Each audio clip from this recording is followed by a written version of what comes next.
Assalamualaikum warahmatullahi. Apa khabar semua? Semoga sihat. Alhamdulillah wassalatu wassalamu ala Rasulillah. Kita bertemu kembali dalam kuliah ringkas saya untuk panduan diri saya sendiri dan tuan-tuan sekalian. Saya malam ni di Villa GISB Mekah.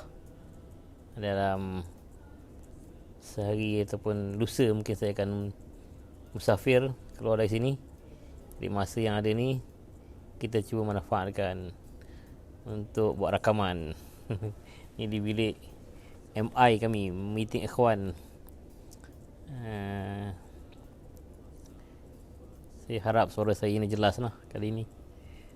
Jadi sebelum cakap kita minum dulu. Bismillahirrahmanirrahim. Tuan-tuan dan puan-puan sekalian,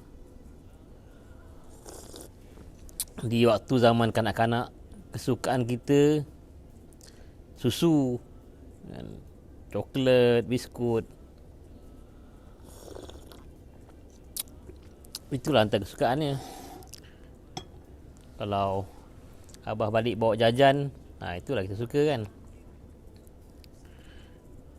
Selalunya kalau abah saya tu, dia beli jajan apam balik Syam. Ada seorang tu nama Syam dekat Bandar Muar tu, dekat sebelah kedai gunting rambut. Dia buat abang balik. Ketika tu saya muda, kecil lagi lah kan. Budak tu pun budak muda. Abang balik dia ada dua jenis. Satu abang balik yang lipat tu kan, satu lagi yang bulat dalam tinti kacang merah. Itulah kesukaan kita. Apa-apa yang macam itulah, susu, coklat, biskut. Hiburan pula main kertas, main kereta kecil di pasir, main permainan kanak-kanak macam-macam, askar kecil-kecil tu kan, perang-perang, macam-macam lah. Itulah kebahagiaan kita. Mana ada yang selain tu. Ketika zaman tu lah, sekarang macam-macam lah. Ada juga permainan sekarang kan, kanak-kanak zaman sekarang. Budak-budak perempuan ketika tu mungkin main patung-patung ke, main masak-masak. Jadi kesukaan, mainan, itulah kebahagiaan. Tak ada lain tu. Jadi kalau mak abah tu alih pandangan atau kesukaan tu benda yang lain, kita marah, sakit hati, hilang bahagia, merajuk. Itu ketika kanak-kanak kecil-kecil tengah main-main tu seronok-seronok. Mak tak beri, abah tak beri tu, menderita cara kanak-kanak lah. Hilang bahagia ketika tu, sakit hati rasa. Ketika remaja, kita dah umur tu beralih pada remaja,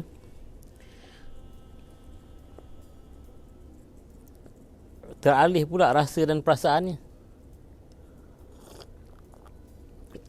Kegembiraan dan hobi boleh bertukar tanpa diminta. Yang tadi tu terasa hiburan dan kebahagiaan, dah tak rasa hiburan lah. Itu kira budak-budaknya kan, tak rasa kebahagiaan lah.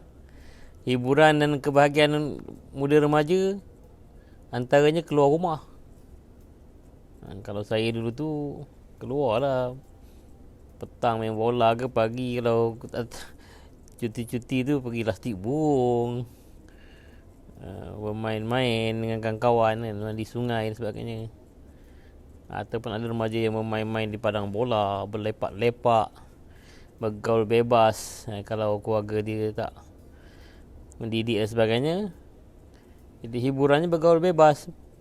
Cinta monyet. Orang panggil cinta monyet. Cinta yang memang tak ikut syarak lah kan.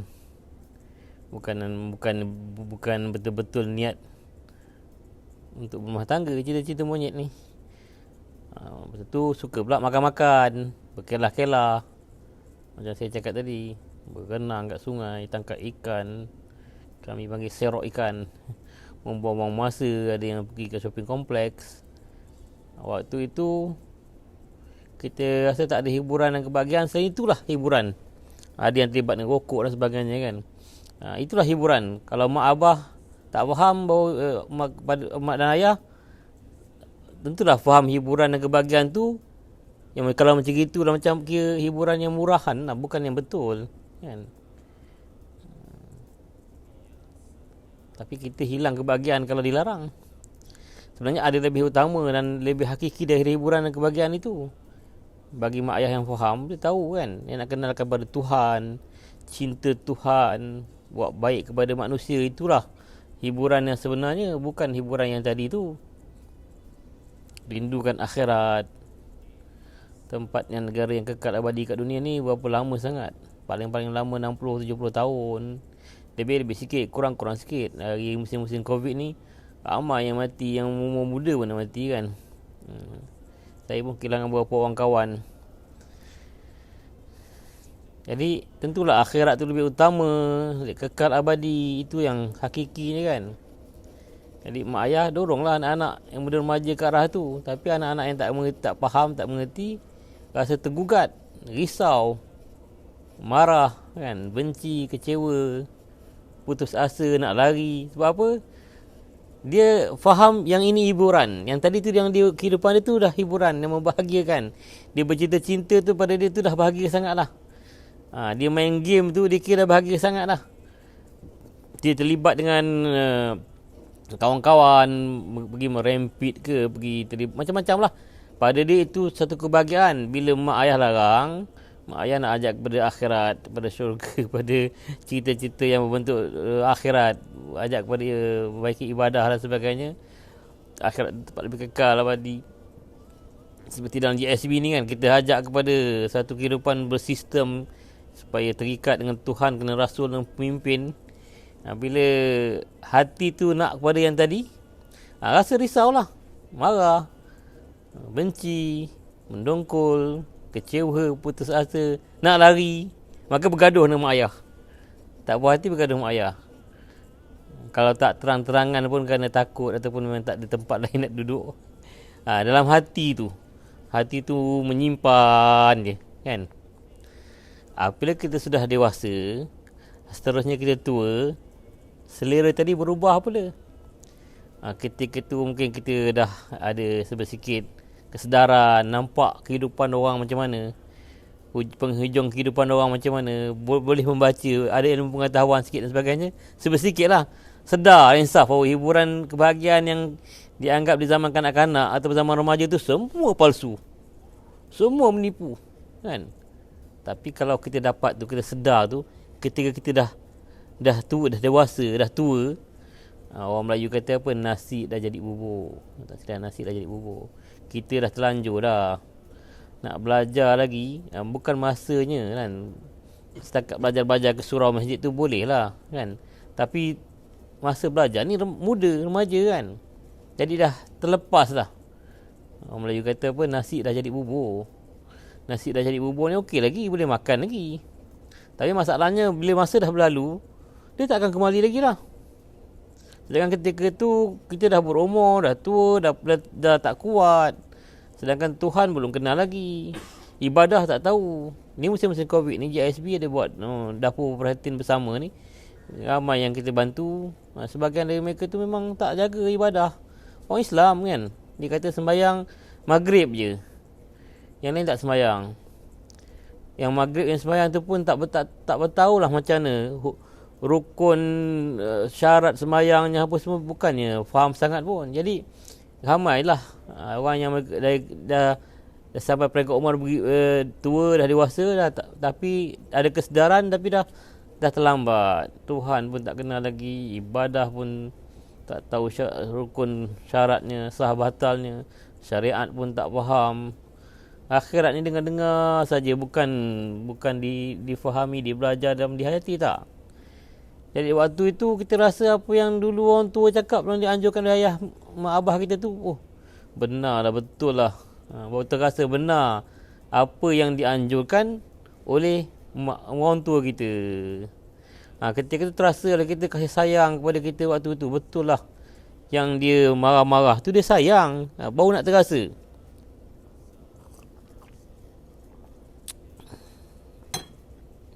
Tapi masa dah berlalu, tuan-tuan sekalian, kita dah tersilap nilai dah.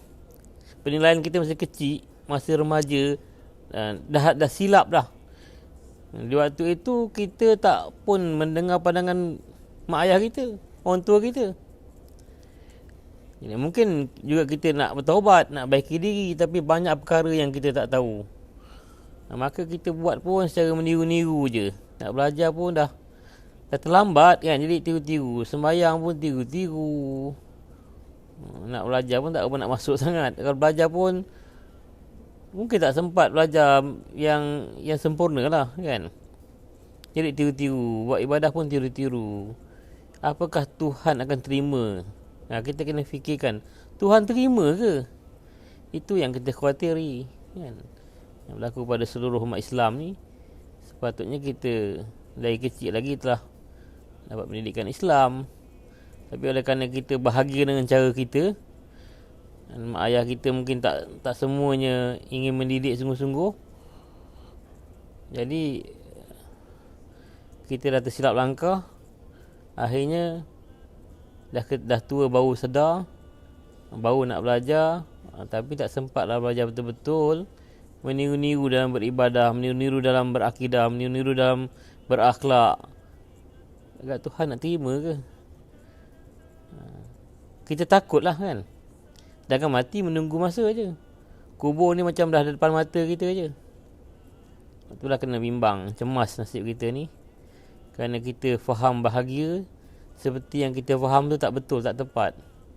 Bahagia yang sebenarnya kalau dapat Tuhan, dapat cinta Tuhan, cinta Allah, takut Allah, itulah kebahagiaan yang sebenarnya. Orang yang macam tu dapat Tuhan ni, rumah yang sempit pun dia rasa luas. Betapa lagi kalau dia dapat rumah yang luas. Miskin pun dia rasa bahagia, betapa lagi dia tu kaya kan. Jadi kita kena ajak seluruh masyarakat kita ni faham, iaitu kebahagiaan yang sebenarnya bukan seperti yang kita faham. Kita bahagia yang sebenarnya kita kenal Tuhan, takut Tuhan, kenal akhirat, tahu syurga neraka. Kita faham semua tu dan hidup dengan melakukan syariat Tuhan, melaksanakan syariat Tuhan di bumi Tuhan, di bumi Allah ni, insya-Allah kita akan dapat kebahagiaan sebenarnya. Kerana kebahagiaan tu dari Allah, di dalam hati kita. Jadi kalau kita silap menilai kebahagiaan dan tak ada siapa yang mendidik kita, menegur kita, kita pun silap memilih jalanan kehidupan ni. Dan kita nak kembali kepada Allah tu kedah berumur, tak semudah itu kan. Itu saja pesan saya untuk diri saya malam ini dan untuk semua yang sudi mendengarnya. Wabihi wallahu alam. Hingga kita jumpa lagi. Assalamualaikum.